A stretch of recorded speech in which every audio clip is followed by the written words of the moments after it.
When my 8-year-old son, Tommy, opened his bedroom door after our 10-day trip, he didn't find his bed, his desk, or his prized collectibles. He found 4 bare walls and my younger sister lounging on an air mattress. I froze, my blood running cold as I asked where his things were. She smirked, tossed her phone onto the bare floorboards, and said, "I took the room. I sold everything. Got a good price." My mother stepped out from the hallway, casually chuckling. "Your sister is pregnant. It's only fair, right?" Tommy clung to my jacket, sobbing quietly into my hip. I didn't scream, and I didn't throw a scene. I just took a deep breath, took Tommy's hand, and walked away. They thought they had won, but they had no idea what legally binding mistake they had just made, or how fast that smirking smile was going to disappear. My name is Rachel. I'm 34 years old, a single mother, and for the past 3 years, my 8-year-old son, Tommy, and I have lived in our multi-generational family home. After losing my husband, maintaining stability for Tommy became my sole purpose in life. His bedroom wasn't just a place to sleep. It was his safe haven, filled with memories, his late father's hand-carved wooden toys, and years of collected treasures. Last month, Tommy and I took our first real vacation in years, a 10-day trip out of state to visit his grandparents. We returned home late on a Sunday evening, exhausted but smiling, carrying our luggage up the front porch steps. Tommy ran ahead, eager to collapse into his own bed and check on his setup. When he opened his bedroom door, his laughter vanished. He froze on the threshold, his small backpack sliding off his shoulders onto the floor. I rushed up behind him, expecting a spider or a messy closet. Instead, I stared into a completely hollow room. The carpet showed dark rectangular indents where his bed frame, desk, and bookshelves used to sit. The walls were stripped bare. The only thing occupying the space was an inflatable air mattress, a pile of designer shopping bags, and my 26-year-old sister, Brenda, lounging on the floor with her phone. "Where are my son's things?" I demanded, my voice trembling as my blood turned to ice. Brenda didn't even look up at first. She casually tossed her phone onto the bare floorboards, stretched her legs, and smirked. "I took the room. I sold everything. Got a good price." Before I could process her words, my mother stepped out from the hallway, casually wiping her hands on a dish towel and chuckling. "Your sister is pregnant, Rachel. She needs a nursery, and this room gets the best natural light. It's only fair, right?" Tommy didn't say a word. He just buried his face in my coat and clung to my clothes, crying silently as his entire world shattered in a single second. I looked at my sister's arrogant smile, then at my mother's complete indifference. I didn't yell. I didn't throw a scene. I simply took a slow, deep breath, picked up Tommy's bag, held his small hand tightly in mine, and walked away. We drove straight to a nearby extended-stay hotel. The silence in the car was heavy, broken only by Tommy's quiet, rhythmic hitches as he tried to stop crying. Every item stolen from that room held a piece of his history, but nothing hurt more than the wooden chest his father had carved for him right before he passed away. That chest contained Tommy's first baby shoes, drawings, and small keepsakes that money could never replace. Brenda hadn't just cleared out a room. She had dismantled my child's connection to his father. Once Tommy fell asleep in the hotel room, I sat at the small desk with a notepad and began an exhaustive audit. I pulled up online receipts, bank records, and photos of his bedroom setup. Brenda had liquidated thousands of dollars worth of high-end bedroom furniture, a customized gaming setup, and rare collectible figures, selling them off for pocket change just to make quick cash. At midnight, my mother sent a barrage of text messages, framing me as the villain.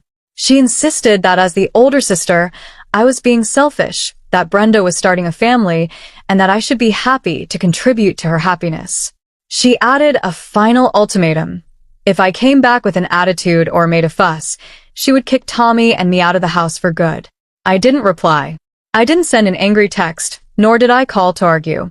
Instead, I carefully saved every text message, gathered our receipts, title deeds, and purchase logs, and filed them into a digital folder on my phone. They thought my quiet departure was a sign of surrender, but in reality, I was simply laying the groundwork. What my mother and sister seemed to forget, or perhaps deliberately chose to ignore, was a critical detail about our living situation. I wasn't just a tenant paying monthly rent, nor was I living there out of their charity. When my husband passed away 3 years ago, he left behind his share of the property's title.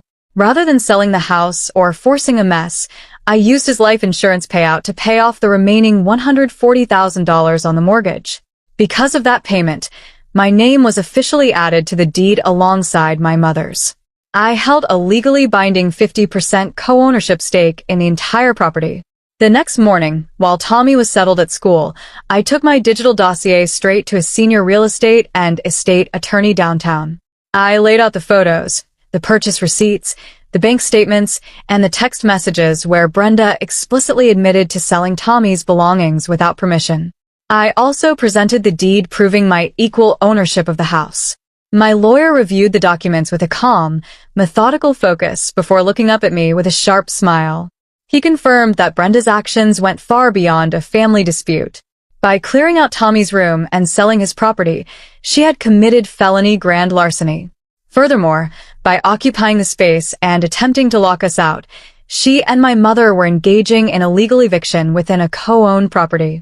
Instead of rushing to file police reports immediately, my attorney drafted a formal, legally binding notice. The letter demanded that Brenda either return every single stolen item in its original condition within 72 hours, or produce $14,000, the exact verified replacement value of everything she sold. If she failed to comply, we would proceed directly with criminal charges and civil litigation. The formal legal notice was delivered to the house by a process server on Tuesday afternoon. Within 20 minutes, my phone began ringing off the hook. When I answered, Brenda didn't even try to hide her fury. She screamed into the receiver, her voice cracking with rage as she demanded to know what was wrong with me. She shouted that family doesn't hire lawyers, that I was threatening a pregnant woman, and that I was trying to ruin her life over a handful of cheap kids' toys. Then came the flying sidekicks. Over the next 24 hours, my phone was flooded with calls and messages from aunts, uncles, and distant cousins. They accused me of being heartless, bitter, and cruel. They claimed that as the older sister with a stable job, I should easily forgive Brenda and help her build her nursery instead of dragging her into legal trouble. My mother called to inform me that I was no longer welcome in the house until I dropped the legal notice and apologized to Brenda in person. Through all of it, Brenda remained arrogantly convinced that I was bluffing. She believed that no sister would actually follow through on legal action against her own family. Instead of attempting to locate Tommy's missing belongings or save money to pay the restitution, she spent the cash she had earned from the garage sales on designer baby clothes, a luxury stroller, and high-end nursery decor. She posted photos of her shopping spree online, boasting about how her new nursery was finally coming together. When the 72-hour deadline officially expired on Friday afternoon without a single dollar paid or item returned, my attorney notified me that our window for leniency had officially closed. It was time to execute Phase 2. On Monday morning, I met my attorney at the police station to file an official report for grand theft and unlawful destruction of property. Because the total value exceeded $10,000, the detective assigned to our case treated the matter with immediate seriousness. I handed over everything: the digital receipts, serial numbers, photographs of Tommy's room, and screenshots of the marketplace listings Brenda had posted online while selling his belongings.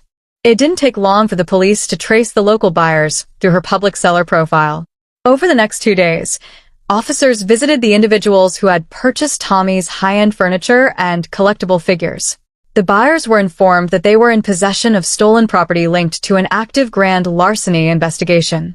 Under the threat of having the items seized without compensation, the buyers immediately surrendered everything back to the police. Naturally, those buyers were furious. They turned right back around and demanded full refunds from Brenda, threatening small claims lawsuits and public exposure if she didn't return their money immediately. When the police officers arrived at our family home to return Tommy's reclaimed property and serve Brenda with a formal court summons, her smug attitude completely shattered.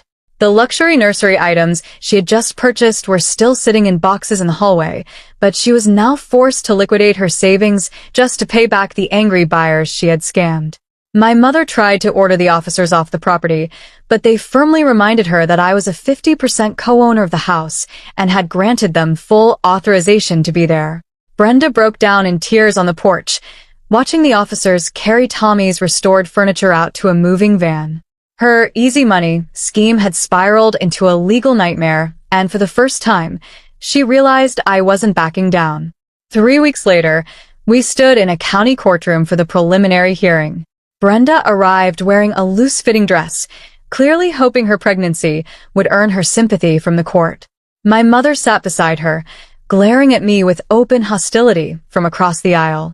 They still believed this was just a bitter family squabble that the judge would dismiss with a stern lecture.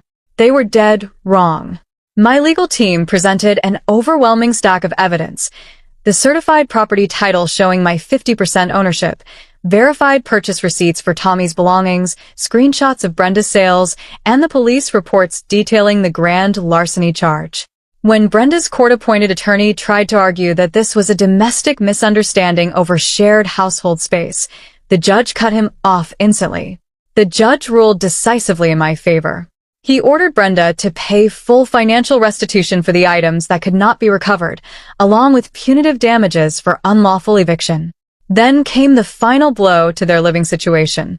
Because my mother and I were co-owners who could no longer reach an amicable agreement on the property's use, my attorney formally requested a judicial partition sale of the house. The judge granted the order on the spot. My mother gasped, clutching her chest, while Brenda stared at the judge in sheer disbelief. A court-appointed referee was assigned to oversee the immediate appraisal and forced public sale of the family home. Under the court order, the proceeds would be split, but Brenda's restitution, my legal fees, and court costs would be deducted directly from my mother's half of the equity. Brenda was forced to hand over all her remaining savings to satisfy the judgment, leaving her with no nursery, no stolen funds, and no home. Their attempt to push me out had cost them everything. 2 months after the court order was issued, the forced partition sale of the family home officially went through. The real estate market was strong, and the house sold for far more than expected. After all court costs, legal fees, and Brenda's financial restitution were settled, I walked away with my full 50% share of the equity, a clean sum of over $200,000. I used that capital to purchase a bright, beautiful 3-bedroom cottage exclusively for Tommy and me in a quiet, safe neighborhood near his new school. On the day we moved in, Tommy ran up to his new room, which was nearly twice the size of his old one. We had restored all his reclaimed father's keepsakes to their rightful places, set up a brand new desk, and upgraded his gaming rig. Seeing the pure joy return to his face made every difficult legal step, every stressful phone call, and every dollar spent worth it. As for my mother and Brenda, their reality looks vastly different now. With the restitution fees deducted from my mother's equity share and Brenda's savings completely wiped out by court judgments, they were forced to move into a tiny, 2-bedroom rented apartment on the edge of town. Brenda had her baby without a luxury nursery, living in a space they don't own, facing the long-term financial consequences of her unearned greed. They tried reaching out once to demand a portion of my payout, but my attorney handled it instantly with a strict cease and desist order. Looking out over our peaceful new backyard, I don't feel anger anymore, just a deep sense of relief. I learned that keeping the peace with toxic family members isn't worth sacrificing your child's security, and that composure, patience, and a strong legal foundation will always win over chaotic aggression.